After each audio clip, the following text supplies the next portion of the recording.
Today, we're opening up something that's like a combat manual for your mind.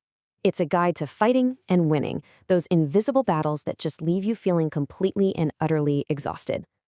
And let's be real for a second. We're not just talking about the kind of tired that a good night's sleep can fix, are we? No, this is something deeper. It's a soul-level exhaustion that comes from fighting these wars inside your head that nobody else can even see. And that brings us to the most important point of all. The real struggle, it isn't your job. It's not your finances. The real, honest-to-goodness battlefield is right between your ears. See, the change you're looking for doesn't happen when your world changes. It happens when you change the way you think about your world. And this right here, this is the argument that's happening inside of you, maybe every single day. On one side, you have this voice of truth, of promise. But on the other, man, there's that voice of doubt, of fear, of negativity. And you just can't hold on to a negative thought and expect to live a positive life. It's impossible. You know, there's a name for these negative patterns, strongholds. And just listen to this definition. It's not just a bad thought. A stronghold is a lie you've believed for so long, it's turned into a concrete wall in your mind. It literally blocks your vision, it blocks your blessings, and today, we're going to talk about how to tear those walls down. So let's get into our first strategy. It's called the act of surrender. Now, I know what you're thinking. That sounds totally backward, right? But your first move isn't actually to fight harder. It's to just release control. And here's a really simple physical way you can start doing that. It's a little sequence you can do anytime, anywhere your mind starts racing. Just physically unclench your hands. Let your shoulders drop. Take a deep breath in and out. And just for a second, pull your thoughts away from tomorrow, away from yesterday, and just focus on right here, right now. And this is the kind of heavy baggage we're talking about releasing. I mean, look at this list. The need to control what happens to people you love, that constant fear of not having enough, worrying about your health, or just holding on to that sting of being hurt, waiting for an apology you might never get. These are burdens you can consciously decide to put down. So what's the whole point of this surrendering?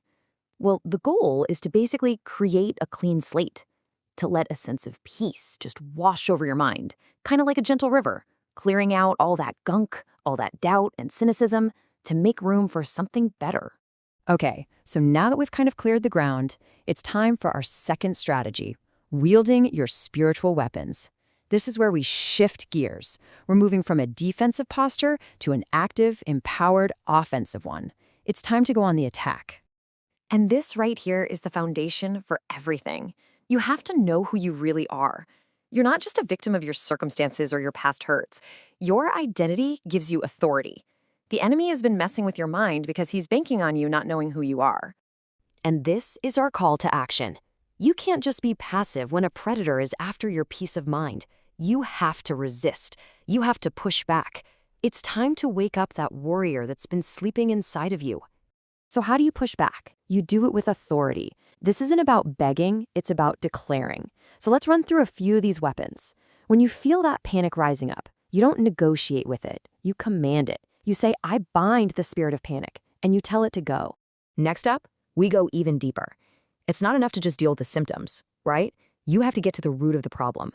You speak directly to that nagging voice of insecurity and you curse its very foundation. You're declaring that it has absolutely no right to be in your mind. And what about the past? Those wounds that can just ambush you out of nowhere? This next declaration is a direct counterattack. You command those painful memories to be silent. You are taking your power back and declaring that your past doesn't get a vote in your present. And finally, we take on that mental fog, that confusion that so often comes with these battles. This is a powerful command against it. You are actively calling for clarity and light to come flooding back into your mind.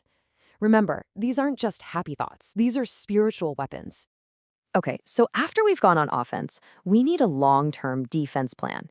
And that brings us to our third and final strategy, forging your armor. This is all about the daily practice of building up your mental and spiritual walls. And there's this fantastic metaphor for this, the helmet of salvation. I mean, what does a helmet do?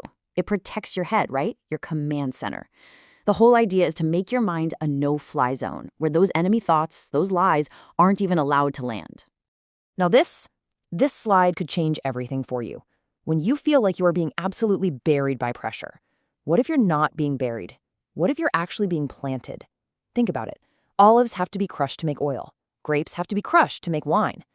This isn't the crushing of destruction, it's the crushing of production. Something new is being born out of this pressure. And that leads to this incredibly encouraging thought. Why is the battle in your mind so fierce? Simple. A thief doesn't break into an empty house. The intensity of the attack against you is proof of the incredible value of what's inside you and where you're headed.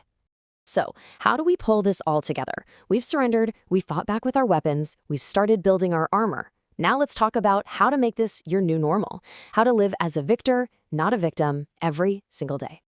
And this just perfectly illustrates where your focus needs to be. There's a reason the windshield on your car is so much bigger than the rearview mirror.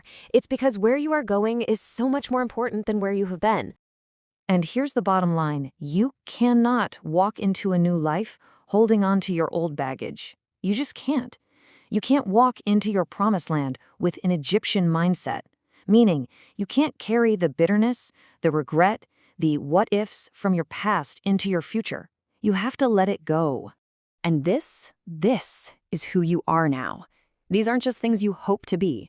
They are declarations of your true identity. This is the truth you get to stand on. You have the mind of Christ. You are a new creation. You are free. You are accepted, approved, and chosen. And so we end with this question. For you, this whole thing has been a combat manual. You've been given the strategies, you have the weapons, you have the armor. The victory is already yours. So the only question left is, how will you guard the peace that you fought for?